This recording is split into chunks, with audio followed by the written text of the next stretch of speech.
Playhouse.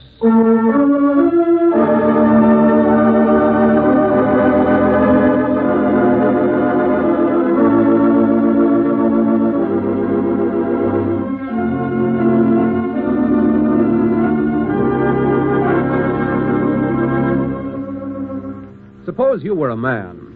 How would you like to have someone say to you, "Get into a cool dress, honey, and meet me at the embassy for a drink"? well, if your name was identical except for one letter, you'd react as did young Mr. Garrett, who blamed young Miss Barrett. Tell me, Miss Borman, who has charge of the leases in this building? A Mr. Grover, I believe. Get him. On the phone, Mr. Garrett? Here in my office. I want to find out why this Mary Barrett's constitutional rights are in better working order than mine.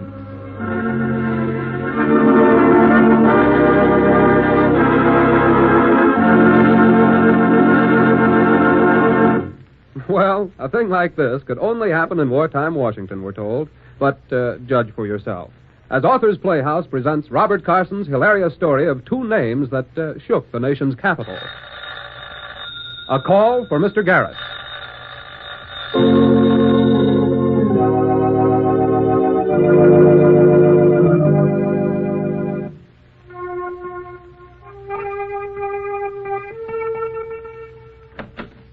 Mr. Price calling, Mr. Garrett. Do you wish to speak to him? I don't recognize the name, but then I suppose everybody in the world calls the OJF. It might be somebody important, a union leader or a new war production official. Yeah, or even a State Department man. I'll talk to him. Yes, sir. Hello? Hello. Your voice sounds like a man's. Have you caught cold, honey? Who are you calling? Oh. That's whom were you calling, chum? Listen, is Mary Barrett there? No. This is Lloyd Garrett. Very funny. Get married, will you? Now then, chum, you listen. Temper. You have the office of the director of OJF in Washington, D.C. It happens that my name is Garrett, and the switchboard operator's made a mistake. The Mary Barrett you're calling is a resident of this apartment house in which we have our offices, but she's not a part of our organization. Is that clear? Sure. I think I got you several times before. Didn't I try to give you an assignment the other day? Possibly. I'm a busy man, Mr. Price. So am I. Transfer me back to the operator and forget I called you honey. Miss Borman. Oh, all the stupid. Yes, sir. A man just called me honey. Yesterday, I was asked to get into a cool dress and come to some embassy for cocktails. 3 times in the past week, I've been addressed by pet names and told I was beautiful, or to get out a few pages of copy quickly. This has got to stop. Yes, Mr. Barrett. Yes, Mr. Garrett. Everything will stop. Everything until I get to the bottom of this. Garrett sounds like Barrett. To use a common phrase, so what? You can't blame us. We don't know all the voices yet. It appears to be a simple problem in phonetics. They call and say, "Give me Garrett, please." It sounds like Garrett anyhow.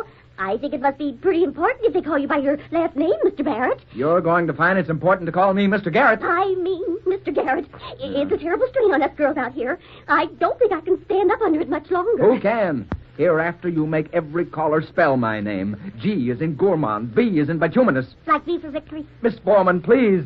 Does our switchboard now handle all the calls, including hers? Yes, sir. Get me the chief operator. She's off today, sir. But if you'll pardon me, sir, I don't think it'll do you any good talking to her. Why not? I've already explained to her how you feel about the confusion in the calls. I asked her what she could do about it. And what was her answer? Nothing. Nothing? Yes, sir. Her outfit is understaffed. She has 2 inexperienced girls, and they're swamped with calls. And furthermore... Well, go on. Furthermore what? Now, mind, I'm just repeating her words, sir. Yes. She said it was just your hard luck if your name sounds like that of the dame on the 5th floor. Well, we'll see about that. In the meantime, can't she and those glamour girls she employs distinguish between Miss and Mr.? I asked her that, too, but she said not the way they're working. Oh. Besides, it's like I told you, Mr. Garrett, a lot of callers just give the last name. People in Washington are in an awful hurry these days, it seems like. I hadn't noticed. All right, but get this, Miss Borman. I've been working 15 hours a day for the past 6 months. My nervous system is beginning to part, strand by strand. Oh, Mr. Garrett, not without the advice of your physician. He'd like my advice. His is doing the same thing. Now, I know I shouldn't allow so trivial a matter to stampede me into a neurosis. Have you tried vitamins? No. Things are beyond repair. Miss Barrett of the 5th floor has become a symbol, a fly in the ointment. Yes, sir. All the resources of OJF will be mobilized if necessary. She must be wiped out as Carthage was wiped out with the Romans. We're all assorted nationalities here, Mr. Garrett, but no Romans. Oh, skip it, Miss Foreman. Purely an unfortunate historical illusion. Tell me, who has charge of the arrangements in this building? Mr. Grover, I believe. He's in the HPFS. Get him. On the phone? Here in my office. I want to find out why this Mary Barrett's constitutional rights are in better working order than mine.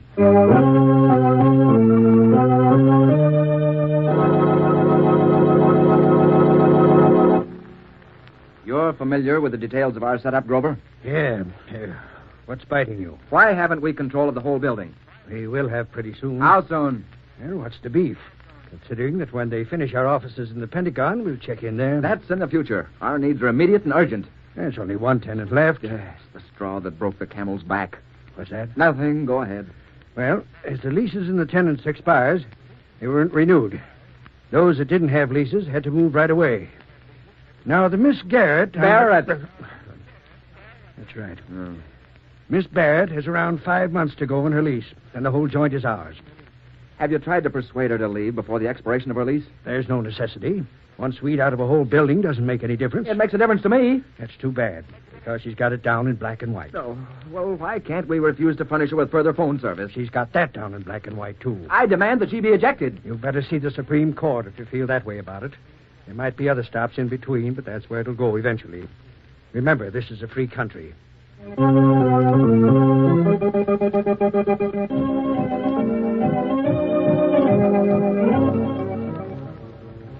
You sent for me, Mr. Barrett? Mr. Garrett? Miss Foreman, Grover was in here yesterday. He couldn't solve our predicament involving Miss Barrett. He isn't a Roman then either. Well, I've reconsidered the situation. As an attorney, I recall that appeals to reason often prove more successful in litigation. Whatever you say, Mr. Garrett. Perhaps Miss Barrett is an intelligent person. I may be able to point out her unpatriotic action in upsetting the routine of a great republic at war. Unless she's a spy. Nothing so simple, I'm sure. No, I've concluded that a personal call is the solution. And maybe you could find out why she's a honey and how she gets invited to embassy cocktail parties. Miss Foreman, this will not be an inquiring reporter call. I'm leaving now for lunch. Yes, sir. Where can I reach you in an emergency? On the 5th floor in Miss Barrett's apartment.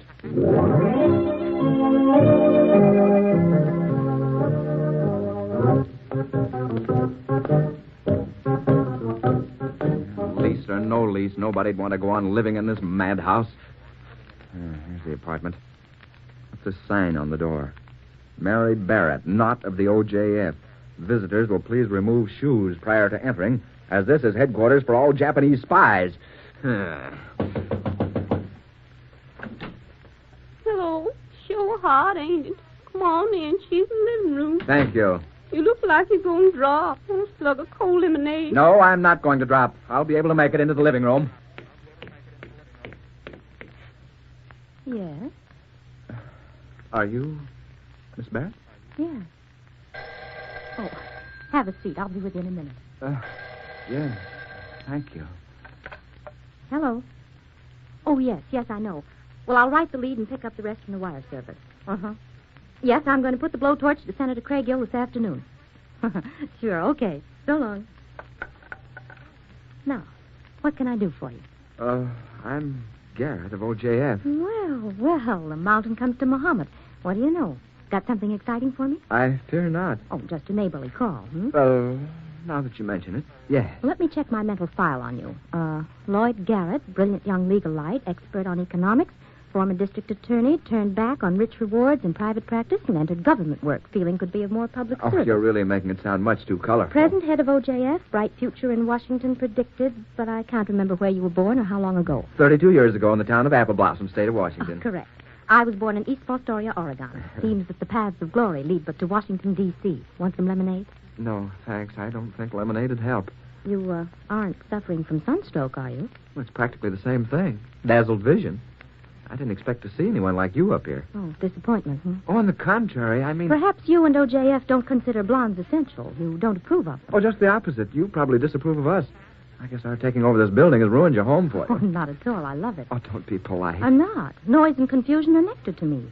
I've been in newspaper offices since I was high enough to reach a typewriter. I seem to work my best in the midst of pressure. I couldn't stand it. Oh, it's wonderful. I suppose you'll be leaving pretty soon. Not till my lease is up. Oh, they wouldn't hold you to it. No, but I'll hold them. I wish the agreement had a year more to run. I see how you feel.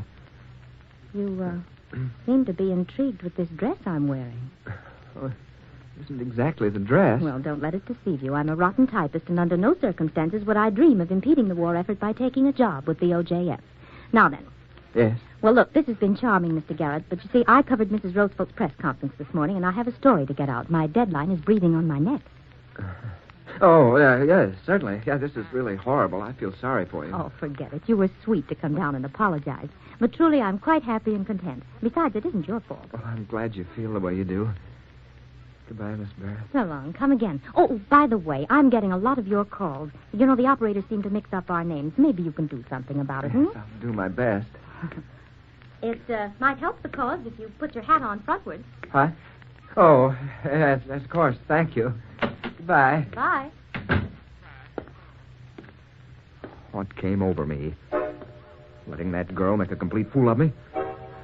If my will isn't any stronger than that, I shouldn't be head of OJF.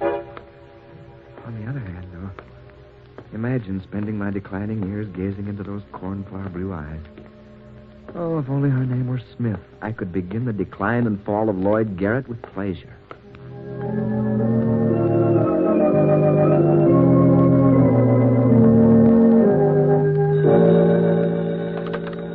Hello? Hello, this is Harker. Who? Darling, don't be difficult. Captain Harold Harker, and I adore you.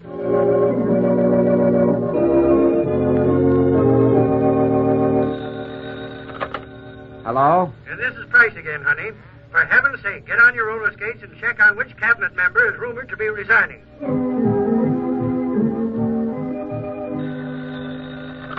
Hello? It's to be a fancy garden pot tonight, sweetie. Wear a picture head, will you?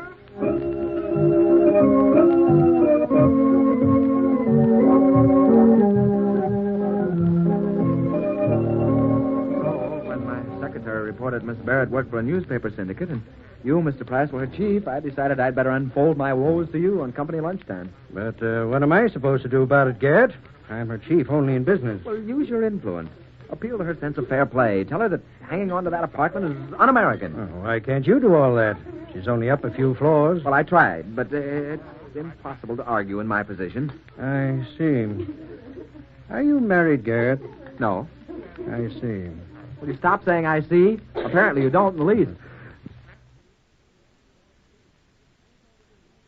Maybe not. I'm kind of innocent and unsuspecting after 30 years in the newspaper game. And another thing.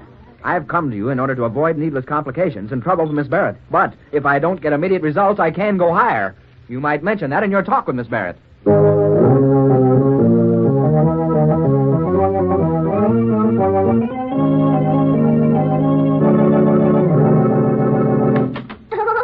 Good morning, Mr. Jenkins. How's the public relations counsel for OJF today? Just passable, Miss Foreman. Hello, Jenkins. Sit down. That'll be all, Miss Foreman. Yes, sir. I see you got your name in all the papers. About what? Quite a spread you rated. Feature page article, complete with pictures. Impossible. I haven't given out any interviews. Of course, this could be just a figment of my imagination. Only the author is Miss Barrett. What? Oh, just a simple piece. Merely a minutely detailed account of OJF and you, taking both you and it apart and scattering the dismembered fragments all over 48 states. You're joking. Yeah? See if this sounds funny. And I quote, "Not only as your faithful reporter, but also as a taxpayer, I am distinctly not pleased with OJF. We outraged citizens must rise and cast this bureau, this stench in the nostrils of good government, forevermore from the memory and appropriations of the nation." Cornflower blue eyes. And this foul act. I'm not familiar with the props, but she's put on a show all the way from New York to San Francisco. It's a pack of lies and exaggerations. The OJF's above suspicion. I don't understand how any newspaper would print such stuff. Yeah. Naturally, this is like accusing George Washington of picking pockets at his inaugural ball. But there are small minds that will stop at nothing. Well, do you think we're as bad as we're painted here? Certainly not. But any good working newspaper man can find holes in the best organization that ever operated. This agency has been put together hastily during an emergency. Everybody makes mistakes. But they've all been corrected. OJF's as clean as a hound's tooth. This is a low, underhanded, unfair, and partisan attack, and I bitterly resent it. As Public Relations Counsel, I bitterly regret it. There's a numerous body of people in this country who read the newspapers. They'll start talking, and they'll start writing their congressmen. I'll welcome an investigation. I won't. My job is to quell these literary riots. They're not fair. Usually I get tipped off in advance to a blast and have a chance to talk things over. This time I didn't. You want to know why it was strictly a sneak punch? Come to think of it, no. I'll tell you anyway. Investigation has disclosed that you're engaged in a personal tiff with the author. From what I hear, she has every right to part your hair with a pickaxe. Have you heard both sides of the story? Hasn't anyone ever told you that you're supposed to ask my advice before you engage in feuds with persons from the public print? This is a private matter. It's public now. I tell you, no one can accuse us of a thing. Somebody already has. Oh, I'd never believed it ever. Look, let me earnestly request you not to irritate Miss Barrett any further. Forget those phone calls. If you must pick on somebody, let him be a man and let him not be syndicated. I'll handle this my own way. I strongly advise that your way be the way of a man with a maid. Listen to reason, Garrett. You're using the wrong tactics. A kind word or two, a couple of Tom Collinses, and an evening of dancing will accomplish wonders. Why don't you try evicting her in the moonlight?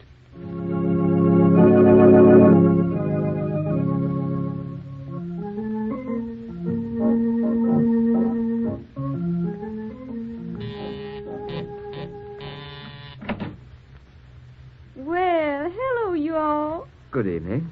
Oh, bless your heart, you brung an orchard. We ain't had one of them in over 2 days. She's in the living room. Hello. Beware of double-crossers bearing gifts. Now, don't start throwing flowers. Put up your hands and fight like a man. I realize now I was wrong, and I'm sorry. Okay. I had your retaliation coming to All me. right. Well, you might as well take this orchid. I haven't any use for it. Neither have I. Nor for me. You said it. Very well. Forget me. Forget that we ever quarreled about your apartment, that I tried to make amends, and that I wanted to take you to dinner and a show tonight. Erase me from your memory. It's better so. I'll leave immediately. That's a pretty fast snail's pace you cut. Wait a minute. Yes? Don't leave when you're winning. We may be able to come to an understanding yet.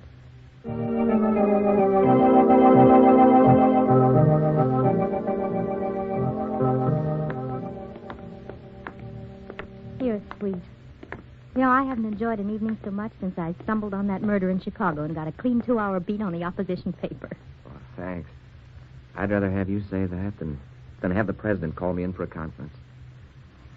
Well, good night. Before you leave, I'd like to ask you a question. Yes? What are you doing tomorrow night? Captain Harker is taking me out. Captain Harold Harker? Yes, do you know him? No. He adores you. Oh, he adores all the girls. Hal's that kind of a boy. I imagine he's a pretty hot shot in his uniform. Oh, it doesn't do him any harm. Still. May I call him Hal? Sure. Well, how much does Hal mean to you, Mary? Well, that's a hard question to answer. All I can say is I can take my captains or leave them alone. Well, thank you. In that case, I feel I'm doing Hal no injustice by kissing you goodnight.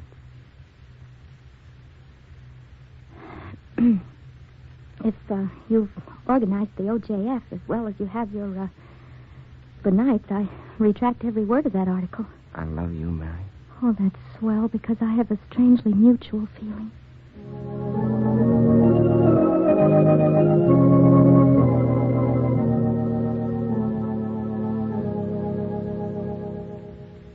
Moonlight's so beautiful here on the Lincoln Memorial Pool. Let's sit us on a bench a while, Being with you is wonderful, Mary. Only, what? well, my work's in arrears. I've spent 7 evenings in a row with you. Oh, regretting me so soon? Oh, you know I'm not. But letting things pile up anymore would be unpatriotic. Even in love, I'm rationed. Mary, I have something to ask you. Fire when ready, Gridley, dear. Well, I don't know just how to broach it, but... Make a try, Well, the fact is, I've been thinking a lot lately of a little apartment. A small, charming place in a good section. But with the housing situation as it is, I thought it might be less difficult for you to find. That is, with your connections. You could do me an awful big favor if you looked for it. And then... Why, you low creature, you furtive legal eagle. Oh, Mary, what's the matter? Sit down. I wondered whether you really loved me. I should have known better. All you've been doing is trying to get on the good side of me, so I'll move out of your darn building. Mary. You federal snake in the grass. Listen. I'll never listen to you again as long as I live, but I'll be glad to get out of your building. Find me another apartment just as good, and I'll move the same day. For heaven's sake, all I said I was... heard you. Never speak to me again.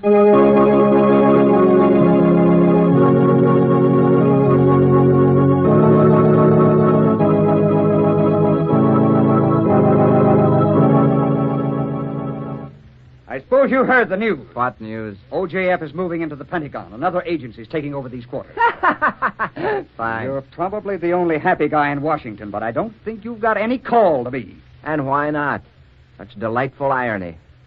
Seems to me we rehearsed this scene once. I observe you got yourself some publicity again. Again, I quote, Lloyd Garrett, rising young head of OJF, is evidently secretly married. If he isn't, he's being a naughty boy because he's going around looking at apartments for himself and a Mrs. Garrett. I don't want to intrude, but if you aren't going to get married, you'd better. This is not the kind of a notice you get for a good act. Give me that.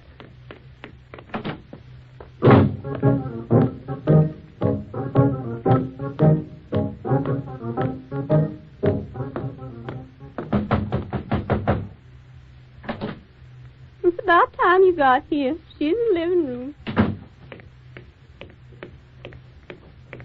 You've ruined me. Look at this. I know. I saw it. Oh, darling, I'm sorry. How did it happen? Well, I went looking for the apartment, and they were suspicious of me. I had to say it was for my wife. Oh, you poor angel. I'll do the honorable thing. I'll marry you. When I was talking about the apartment that night, I meant it for both of us. I believe you. I haven't got the time for a honeymoon, and I can't find us any place to live, but... Oh, we can stay here for a while. In your apartment. Yes, Lloyd. It'll be lovely. Lloyd, What, darling? I wanted you to come back terribly. But I didn't plant that story in the paper. Lloyd, you do believe me. Of course I do. I planted that story myself.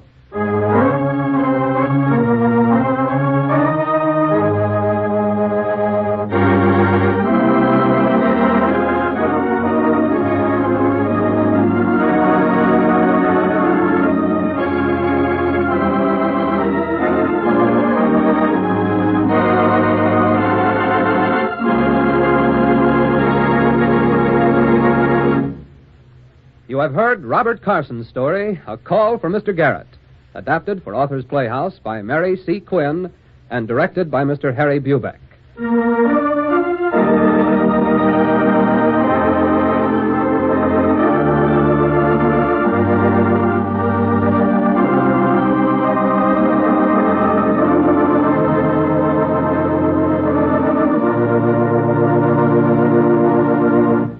Mr. Olin Soule was heard as Lloyd Garrett, Miss Geraldine Kay as Mary Barrett. Others in the cast of Authors Playhouse tonight were Miss Elmira Ressler, Miss Kay Morrow, Mr. Maurice Copeland, and Mr. Gilly Shea. The music was arranged and performed by Mr. Lou Webb. Next week, Authors Playhouse will bring you Evelyn Waugh's strange tale of the Brazilian jungle, The Man Who Liked Dickens.